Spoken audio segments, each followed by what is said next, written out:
dosen tetap Prodi Ilmu Hukum Sekolah Tinggi Ilmu Hukum Litigasi. Pada kesempatan kali ini saya akan menyampaikan terkait dengan mata kuliah yang saya ampuh sesuai dengan bidang saya atau keahlian saya, yaitu ilmu negara. Mata kuliah ilmu negara ini merupakan mata kuliah pokok atau dasar pada semester 1 dengan bobot 2 SKS.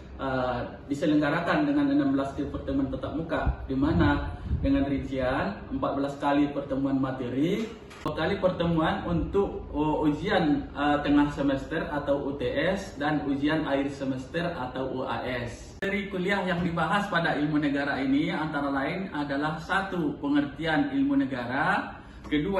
Teori negara dan ilmu negara, 3. Hubungan ilmu negara dengan ilmu hukum lainnya, 4. Sifat dan hakikat serta tujuan negara, 5. Asal mula dan berakhirnya negara, 6. Bentuk negara dan bentuk pemerintahan, 7. Teori-teori kedaulatan, 8. Kerjasama antar negara, 9. Alat perlengkapan negara, dan 10 adalah konstitusi. Pada akhir kuliah ini, mahasiswa diberikan tugas untuk membuat jurnal dan dikumpulkan pada saat ujian akhir semester atau UAS. Adapun capaian pembelajaran lulusan atau CPL pada mata kuliah ilmu negara ini antara lain CPL 4, CPL 5, CPL 6 yang dituangkan di dalam RPS dan sudah divalidasi oleh Kaprodi. Sementara untuk capaian pembelajaran mata kuliah atau CPMK pada ilmu negara ini antara lain CPMK 1, CPMK 2, CPMK 3. CPMK 1 mahasiswa mampu memahami dan menjelaskan konsep ilmu negara. CPMK 2 mahasiswa mampu memahami teori dan dasar-dasar ilmu negara. CPMK 3 mahasiswa mampu memahami dan menjelaskan hubungan ilmu negara dengan ilmu hukum lainnya. 3 komponen utama dalam proses pembelajaran mata kuliah ilmu negara ini adalah delivery, interaction, dan assessment. Ya. Untuk delivery sendiri, saya memberikan materi dan RPS serta presentasi interaktif yang langsung dilakukan secara tatap muka untuk mendukung pemahaman mahasiswa. Untuk interaksi pada mata kuliah ini melibatkan interaktif atau komunikasi 2 arah antara dosen dan mahasiswa berupa diskusi, tanya jawab kolaboratif dengan kelompok, dan pemecahan masalah bersama. Asesmen atau sistem penilaian yang saya gunakan dalam mata kuliah ini mencakup asesmen formatif untuk penilaian proses yang dilakukan melalui kuis, tugas individu dan kelompok, serta sikap dan keterampilan yang ada di dalam RPS. Selanjutnya asesmen sumatif, penilaian akhir berupa ujian tengah semester atau UTS dan ujian akhir semester atau UAS. Dan pembelajaran yang saya gunakan dalam mata kuliah ini adalah experiential learning dan project based learning dengan metode diskusi interaktif dan kolaboratif serta respon kreatif. Referensi yang saya gunakan dalam mata kuliah ilmu negara ini adalah referensi buku karya saya sendiri dan referensi dari buku ahli lainnya serta jurnal internasional berreputasi yang mempunyai nilai kebaruan untuk mahasiswa dalam perkembangan ilmu pengetahuan dan teknologi pada masa kini. Baiklah, berikut adalah video proses pembelajaran pada mata kuliah ilmu negara pada pertemuan ke-15, yakni membahas masalah konstitusi. Mari kita simak bersama.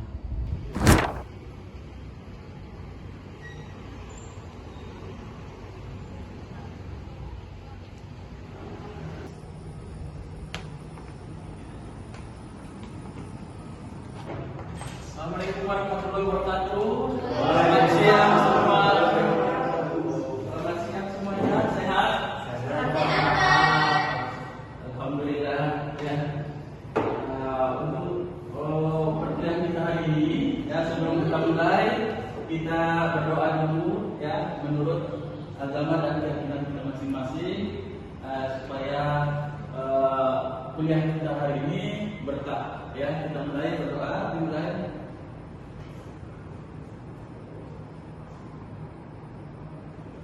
Berdoa selesai. Oke, kita mulai. Ini adalah materi kita yang ke-15, yang berarti ini terakhir materinya, yaitu terkait dengan konstitusi. Ya, materi sebelumnya ada yang ingat? Materi sebelum konstitusi ini materi apa kemarin? Ada yang ingat? Lupa. Oke, materinya kemarin itu ya kita kemarin itu terkait dengan organisasi negara atau lembaga-lembaga negara. Apa aja sih lembaga negara itu? DPR, MPR, DPD, apa lagi? DPR, D, dan Presiden, MA, MK itu lembaga negara, ya, itu adalah organisasi negara, ya. Itu ada kaitannya dengan ini karena apa? Karena terkait dengan konstitusi. Kita lihat sekarang materi kuliah kita adalah konstitusi, ya. Sebelumnya ada yang tahu konstitusi itu apa sih? Konstitusi itu adalah undang-undang dasar, Pak. Undang-undang dasar. Terus konstitusi itu adalah undang-undang dasar, ya. Tapi konstitusi itu ada tertulis, ada tidak tertulis, ya. Kita lihat dulu, ya, pengertian konstitusi, ya. Kata konstitusi berasal dari bahasa Prancis yaitu constitut, yang berarti membentuk, ya. Sedangkan dalam bahasa Belanda dikenal dengan namanya Grondwet, yang berarti undang-undang dasar. Ya, berarti konstitusi itu adalah undang-undang dasar, ya. Karena setiap negara itu, ya, di dunia itu semua harus punya konstitusi, ya, karena konstitusinya adalah pedoman dasar yang harus ada sebagai pengatur, ya. Di dalam negara itu harus ada konstitusi supaya apa? Supaya fungsi negara itu berjalan, ya. Makanya setiap negara itu punya konstitusi, ya. Kita lihat konstitusi membuat aturan-aturan pokok atau yang fundamental mengenai sendi-sendi yang diperlukan untuk berdirinya sebuah negara. Makanya kalau dikatakan konstitusi berarti itu adalah undang-undang dasar. Tapi konstitusi dalam arti luas ada yang tertulis, ada yang tidak tertulis, ya. Kalau tertulis di Indonesia namanya Undang-Undang Dasar 1945, ya. Kalau yang tidak tertulis ada namanya apa? Kebiasaan ketatanegaraan kita namanya konvensi. Konvensi itu apa? Misalnya contoh konvensi yang ada di Indonesia ini yang kalian tahu apa? Contoh konvensi di Indonesia itu apa? Kira-kira? Pidato Presiden sebelum 17 Agustus, Pak. Oke, pidato Presiden pada tanggal 16 Agustus di hadapan Majelis Permusyawaratan Rakyat. Itu namanya adalah konvensi ketatanegaraan kita. Itu adalah kebiasaan. Itu kalau tidak dilakukan itu tidak ada sanksi, ya. Karena apa? Karena itu adalah kebiasaan ketatanegaraan yang dilakukan dari turun-temurun dari zaman Soekarno hingga zaman sekarang ini. Tiap tanggal 16 Agustus itu Presiden itu berpidato di hadapan Majelis Permusyawaratan Rakyat. Ya, itu namanya konvensi, ya. Kita lihat dulu, ya. Kita lihat. Yang menurut poet, ya, mengatakan bahwa yang dimaksud dengan konstitusi adalah naskah yang memaparkan rangka dan tugas pokok dari badan-badan pemerintah suatu negara dan menentukan pokok cara kerja badan tersebut. Makanya tadi Bapak ngomong, ya, organisasi negara itu apa aja? Tadi apa aja, Mbak?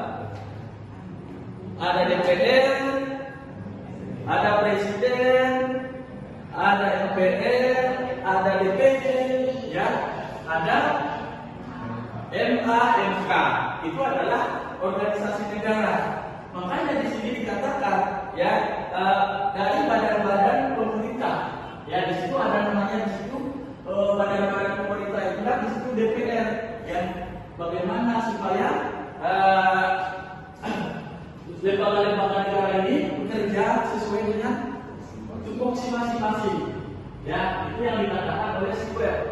Ya, sementara Herman Keller, ya, konstitusi merupakan suatu yang lebih luas dari undang-undang dasar. Makanya kan tadi kita ngomong, ya, konstitusi itu ada tertulis dan tidak tertulis. Konstitusi dalam arti sempit itu adalah undang-undang dasar. Konstitusi dalam arti luas berarti itu adalah tidak tertulis dan tertulis. Kalau tidak tertulis tadi konvensi, ya. Kita lihat konstitusi tidak hanya bersifat yuridis, tetapi mengandung pengertian sosiologis dan politik. Makanya tadi konvensi itu ada sosiologisnya di situ, ada politisnya, bukan hanya yuridisnya saja di situ. Makanya dikatakan ini konstitusi lebih luas daripada undang-undang dasar. Ya, karena apa? Karena dia ada tertulis dan tidak tertulis. Sementara undang-undang dasar itu adalah tertulis. Ya, kita lihat, ya, konstitusi dalam arti sempit yaitu sebagai hukum dasar yang tertulis atau undang-undang dasar saja. Itu tadi, ya, konstitusi dalam arti sempit itu ya udah undang-undang saja, undang-undang dasar saja, yaitu yang tertulis. Ya, sementara konstitusi dalam arti luas sebagai hukum dasar yang tertulis atau undang-undang dan hukum dasar yang tidak tertulis yaitu konvensi. Ya, itu sampai di situ ada yang mau ditanyakan? Silakan. Konstitusi di setiap negara apakah sama atau berbeda? Oke, ya. Setiap negara itu dia punya konstitusi. Pasti setiap negara punya konstitusi, apakah yang tertulis atau tidak tertulis. Masalahnya apakah semua sama, ya? Setiap negara itu, ya, hampir tidak ada yang sama konstitusinya, berbeda, ya. Karena isi konstitusi itu adalah garis-garis besar. Mulai dari di sini nanti ada namanya bentuk negaranya, sistem pemerintahannya, kan berbeda. Tiap negara itu berbeda-beda, sehingga ya dapat dipastikan, ya, konstitusi itu tidak ada yang sama di dunia. Walaupun sebenarnya ada adopsi, ya, misalnya dari kita mengadopsi konstitusi Amerika Serikat masuk ke Indonesia melalui apa? Melalui pemilihan langsung. Ya, itu pemilihan langsung itu adopsi kita dari Amerika, kita masukkan, ya, ke undang-undang dasar itu setelah reformasi. Nah, itu, ya. Mungkin Indonesia juga, ya, diadopsi oleh Turki terkait dengan apa? Sistemnya. Mereka itu dulu ada perdana menteri, ya, ada presiden. Sekarang mereka presiden dan wakil presiden. Tuh, seperti itu, ya. Setiap negara pasti berbeda. Tidak ada satupun negara yang konstitusinya 70% sama atau hampir 50% tidak ada, ya, berbeda. Itu, ya. Oke, sekarang ada lagi yang mau ditanyakan? Silakan, si Sultan. Apakah konstitusi itu sama dengan Pancasila? Apakah konstitusi itu sama dengan Pancasila?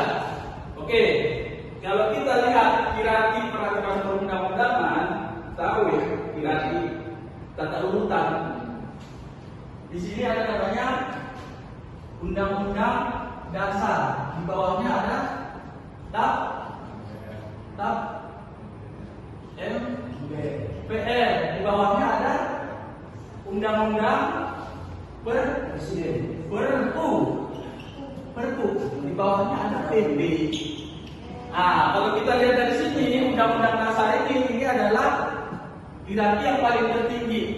Ya, ini hierarki yang paling tertinggi. Bagaimana kedudukan Pancasila? Pancasila itu adalah paling tinggi, ya. Pancasila itu adalah ini norma dasar, namanya norm.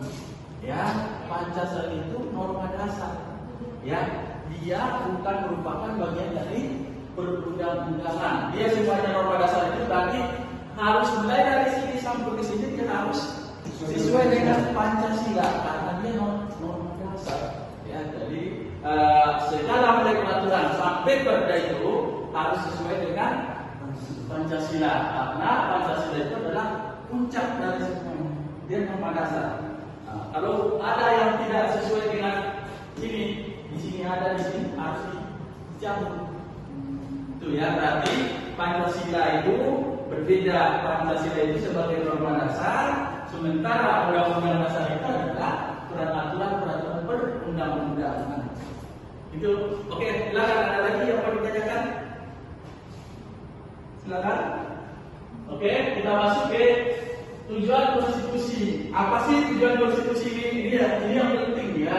Kenapa konstitusi itu ada? Karena ini. Kita lihat, ada 3 tujuan utama dari konstitusi sebuah negara. Pertama, konstitusi bertujuan untuk memberikan pembatasan sekaligus pengawasan terhadap kekuasaan politik.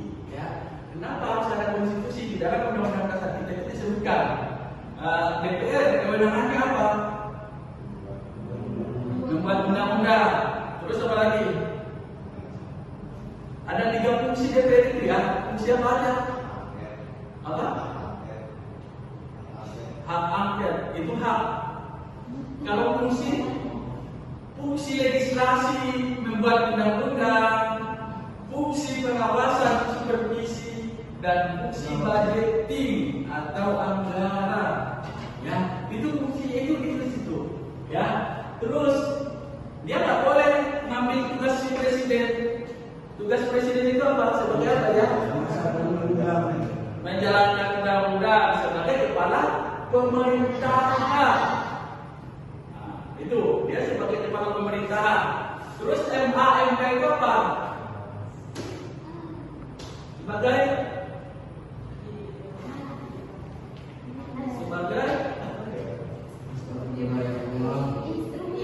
kekuasaan kehakiman.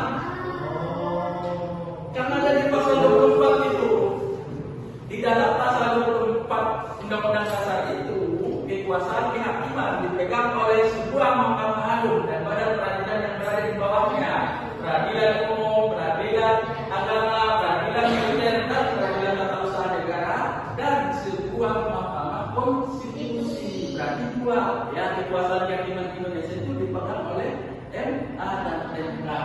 Nah itu ya, supaya tahu apa batasan, mana batasannya kekuasaan itu. Jangan sampai si A mengambil kekuasaan si B, itu ya.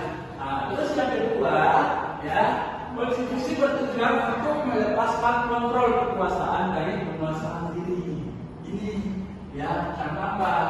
Kalian lihat aja negara kita ini ada yang ingin berkuasa lagi, padahal sudah jelas di dalam konstitusi itu hanya 2 periode, nggak boleh ada 3, ya. Nah itu sehingga makanya harus ada di sini aturan ini, ya. Kenapa harus ada di sini? Supaya dia tidak terlalu lama berkuasa. Kalau terlalu lama berkuasa itu nanti jadinya absolutisme, jadi tirani seperti yang terjadi pada zaman Orde Baru, Orde Lama, ya, dari 10 tahun Presiden Preda itu, sehingga jadi pemerintahan itu seakan yang sewenang-wenang gitu kan. Karena karena mereka merasa kuat. Adalah memberikan batasan-batasan ketetapan bagi para penguasa dalam menjalankan kekuasaannya. Ya, ada di situ batasan sejauh mana kamu boleh melakukan kewenangan ini. Ya, nah, misalnya si presiden itu adalah kekuasaannya adalah pemerintahan. Dia nggak boleh membuat undang-undang. Terus dia bisa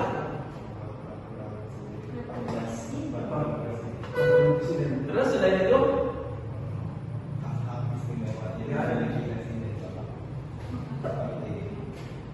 terus apa lagi? Hanya mengajukan RUU yang menyatakan itu DPR.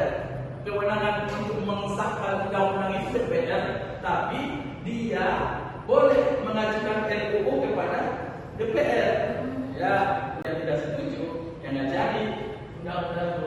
Ya, oke, silakan. Ada yang mau ditanyakan sampai di sini? Silakan, Mbak.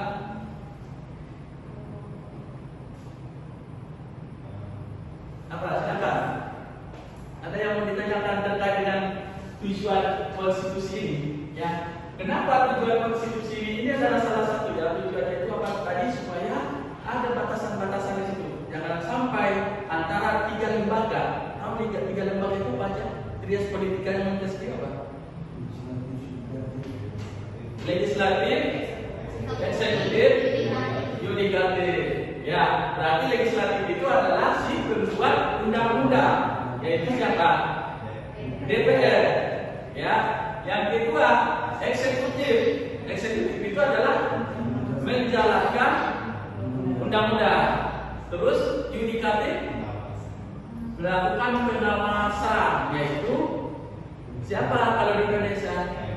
MA, MK tadi kekuasaan kehakiman. Kalau yudikatif di Indonesia ini adalah kekuasaan kehakiman yang dipegang oleh Mahkamah Agung dan Mahkamah Konstitusi. Ya, itu. Silakan. Ada yang mau bertanya sampai di sini? Silakan. Ada yang mau ditanyakan? Kalau silakan. Ada? Kalau kita lanjut, ya kita lanjut dulu. Ya, kita lihat pentingnya konstitusi dalam suatu negara. Ini tadi ditanyakan si Mas, ya apakah konstitusi itu penting? Ya, apakah sama? Gitu ya. Kita lihat dalam konteks pentingnya konstitusi sebagai pemberi batasan kekuasaan.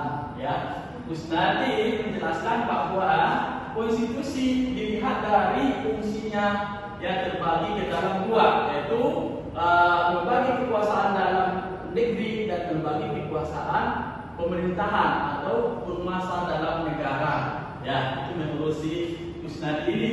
Ya, lebih lanjut dia mengatakan bahwa bagi mereka yang memandang negara dari sudut kekuasaan dan menganggap sebagai organisasi kekuasaan, maka konstitusi dapat dipandang sebagai lembaga atau kumpulan asas yang menetapkan bagaimana kekuasaan terbagi di antara beberapa lembaga negara seperti antara legislatif, eksekutif, dan yudikatif. Yang kita bahas tadi, ya, itu ada tiga di situ, tiga lembaga di situ. Ya, nah, kalau pemerintahan dalam arti luas apa? Pemerintahan dalam arti luas itu apa? Pemerintah dalam arti luas, eksekutif, legislatif, yudikatif. Pemerintah dalam arti sempit apa? Hanya eksekutif saja. Ya, nah itu eksekutif saja karena apa? Karena dia yang menjalankan pemerintahan sehari-hari. Ya, itu dalam arti sempit eksekutif saja. Tapi kalau dalam arti luas ada namanya eksekutif, legislatif, yudikatif. Ya, nah, itu dalam arti luas. Oke, silakan. Ada yang mau ditanyakan sampai di sini? Ya. Ini ada namanya penugasan ya. Nah, nanti penugasan ini nanti kalian lihat di sini ada penugasan. Cukup ya. Silakan. Ada yang mau ditanyakan sampai di sini? Silakan. Ada yang mau ditanyakan? Si Mas Alun ada yang mau ditanyakan? Sudah cukup, Pak. Cukup, Mbak Ike? Sudah cukup. Udah? Kisi-kisi banget ya. Kisi-kisi banget. Berarti harus belajar sendiri. Oke, silakan. Ada yang mau ditanyakan? Kalau ada, kita akhiri sampai di sini. Ya, ini adalah pertemuan terakhir kita. Mudah-mudahan apa yang selama 14 hari pertemuan kita kuliah bisa dipergunakan, ya, bisa bermanfaat untuk semuanya. Ya, terakhir sebelum kita tutup, kita berdoa dulu. Ya, menurut agama dan kepercayaan kita masing-masing, berdoa dimulai. Sudah selesai. Ya, sekian. Wabillahi taufiq wal hidayah. Assalamualaikum warahmatullahi wabarakatuh. Waalaikumsalam warahmatullahi wabarakatuh. Terima kasih, Pak. Terima kasih. Terima kasih, Pak.